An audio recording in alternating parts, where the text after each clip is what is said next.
Well, our turkey hunt this morning quickly turned into something else. Y'all check it out.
Well, we've been doing some turkey hunting this morning and just come up here and these dang hogs was out here and Hunter just put showered down on them with a turkey shot.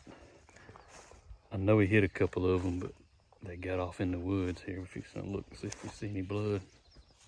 Y'all, we looked for blood, didn't really see much, but I know he hit at least 2 of them.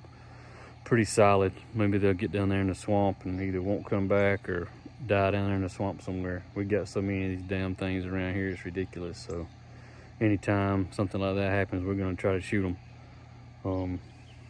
So anyway, man, y'all, we got one more day of turkey season.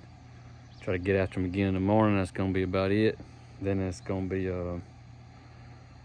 some hog hunting this summer and getting after some fish down in Apalachicola. So y'all hang with us.